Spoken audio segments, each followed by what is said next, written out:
আচ্ছা, সফলতা এটা আসলে পুরোটাই একটা মাইন্ড গেম। আজকের এই পর্বে আমরা টু সেন্স পডকাস্টের একটা দারুণ পর্ব থেকে পাওয়া কিছু আইডিয়া নিয়ে কথা বলবো। দেখব কিভাবে ইমোশনাল ইন্টেলিজেন্স মানে আমাদের মানসিক বুদ্ধিমত্তা সাফল্যের পথে আমাদের এগিয়ে নিয়ে যেতে পারে।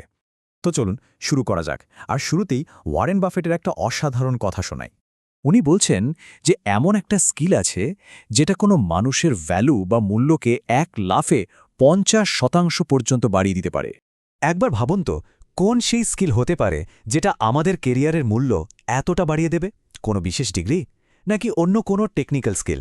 ওয়ারেন বাফেট কিন্তু ঠিক এই কথাই বলেছেন। তার মতে এমন একটা স্কিল আছে যেটা কিনা তুলনামূলকভাবে বেশ সহজ, কিন্তু আমাদের পেশাগত মূল্যকে 50% পর্যন্ত বাড়িয়ে দেওয়ার ক্ষমতা রাখে। আর সেই স্কিলটা হলো কমিউনিকেশন। সহজ বাংলায় যোগাযোগ।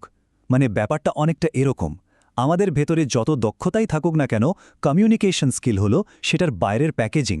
ভাবুন তো একবার, একটা প্রোডাক্ট যতই ভালো হোক, প্যাকেজিং যদি আকর্ষণীয় না হয়, তাহলে কি সেটার সঠিক দাম পাওয়া যায়? একদমই না। কিন্তু প্রশ্ন হলো, এই দারুণ কমিউনিকেশনের জন্য ভেতরের ভিত্তিটা কি হওয়া দরকার? এর মূলে কিন্তু রয়েছে ধৈর্য আর মানসিক স্থিরতা। চলুন এবার এটা নিয়েই কথা বলা যাক। সোর্সটিতে কোরআনের একটা অসাধারণ রেফারেন্স দেওয়া হয়েছে। বলা হয়েছে, দোয়া করার আগেও ধৈর্য ধরাটা জরুরি। এখন ধৈর্য মানে কিন্তু হাত পা গুটিয়ে বসে থাকা নয়। ধৈর্য হলো একটা সক্রিয় প্রস্তুতি, মানে তাৎক্ষণিক ফল পাওয়ার আশা না করে বড় লক্ষ্যের জন্য নিজেকে ধীরে ধীরে তৈরি করা। আর নিজের আবেগকে নিয়ন্ত্রণ করার এই যে ক্ষমতা, এটাকেই কিন্তু বলে ইমোশনাল ইন্টেলিজেন্স বা ইকিউ। মানে নিজের আবেগ বোঝা, সেটাকে ঠিকঠাক ব্যবহার করা আর ম্যানেজ করার ক্ষমতা। এটাই আমাদের চাপ কমাতে, ভালোভাবে কথা বলতে আর যে কোনো সমস্যা সমাধান করতে সাহায্য করে। আলোচনাটিতে ইকিউকে বৃষ্টির দিনে ছাতার সাথে তুলনা করা হয়েছে, যেটা আমার দারুণ লেগেছে। মানে বৃষ্টি শুরু হয়ে যাওয়ার পর ছাতা খুঁজে তো লাভ নেই, তাই না? ওটা আগে থেকেই সাথে রাখতে হয়। ইকিউও ঠিক তেমনই, কঠিন পরিস্থিতি আসার আগেই আমাদের মানসিকভাবে প্রস্তুত করে রাখে। এই মানসিক প্রস্তুতির জন্য একটা দারুণ টুল আছে, যার নাম মুড মিটার। এটা আমাদের 100রও বেশি আলাদা আলাদা আবেগ চিনতে সাহায্য করে। আর আবেগ চিনতে পারাটাই কিন্তু যুক্তিসঙ্গত সিদ্ধান্ত নেওয়ার প্রথম ধাপ।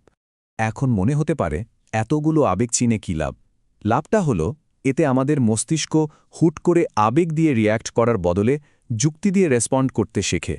যেমন ধরুন, শুধু আমার খারাপ লাগছে না ভেবে যখন কেউ নির্দিষ্ট করে বুঝতে পারে যে সে আসলে হতাশ বা তার সাথে বিশ্বাসঘাতকতা করা হয়েছে, তখন সে পরিস্থিতিটা অনেক ভালোভাবে সামলাতে পারে। এবার চলুন দেখি লিডারশিপের ক্ষেত্রে এই আইডিয়াটা কিভাবে কাজ করে। এর জন্য খুব মজার আর কার্যকর একটা থিওরি আছে। থিওরিটার নাম হলো আলু, ডিম আর কফি থিওরি।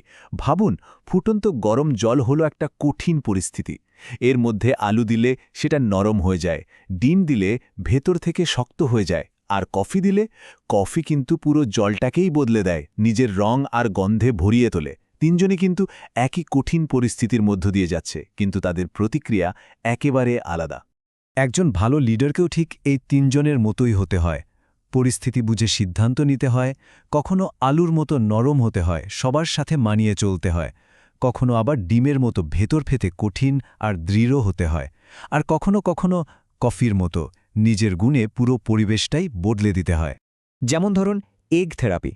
যখন টিমে অনেক কাজের চাপ বা কোনো প্রজেক্ট ঠিকমতো এগোচ্ছে না, তখন একজন লিডারকে ডিমের মতো শক্ত হতে হয়, কঠোর ডেডলাইন দিতে হয়, কঠোরভাবে কাজ আদায় করতে হয়।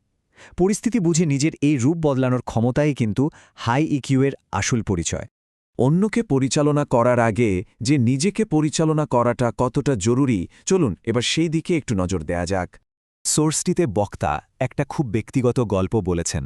ছোটবেলায় উনি নিজের চেহারা নিয়ে খুব হীনমন্যতায় ভুগতেন, কিন্তু একদিন ওনার বাবা ওনার চেহারার একটা ছোট্ট প্রশংসা করেন, আর সেই একটা কথাতেই ওনার আত্মবিশ্বাস পুরোপুরি ফিরে আসে। এর মূল বার্তাটা কি? বার্তাটা হলো, আমাদের প্রত্যেকের উচিত নিজের সেরা বন্ধু হওয়া। প্রস্তুতির জন্য অবশ্যই কঠোর পরিশ্রম করতে হবে, কিন্তু যদি ব্যর্থ হই, তখন নিজের প্রতি একটু দয়া দেখানোটাও কিন্তু ততটাই জরুরি। আর নিজেকে ভালোবাসার এই ব্যাপারটা আসলে এমপ্যাথি বা অন্যের প্রতি সহানুভূতি দেখানোর প্রথম ধাপ। যে নিজেকে ভালোবাসতে পারে না, সে কিন্তু অন্যের প্রতিও সত্যিকারের সহানুভূতি দেখাতে পারে না। এই যে নিজেকে ভালোবাসার অভাব, এটার কারণেই কিন্তু মানুষ প্রায় প্যাসিভ অ্যাগ্রেসিভ আচরণ করে। মানে সরাসরি রাগ না দেখিয়ে ঘুরিয়ে পেঁচিয়ে বিরক্তি প্রকাশ করা। যেমন হালকা অপমান করা বা ইচ্ছে করে কাজের সহযোগিতা না করা। এই আচরণগুলো কিন্তু আসলে নিজের ভেতরের অশান্তি থেকেই জন্মায়। সবশেষে চলুন ব্যর্থতা বা ফেলিয়ার নিয়ে আমাদের এতদিনের ধারণাটাকেই একটু নতুন করে ভাবি।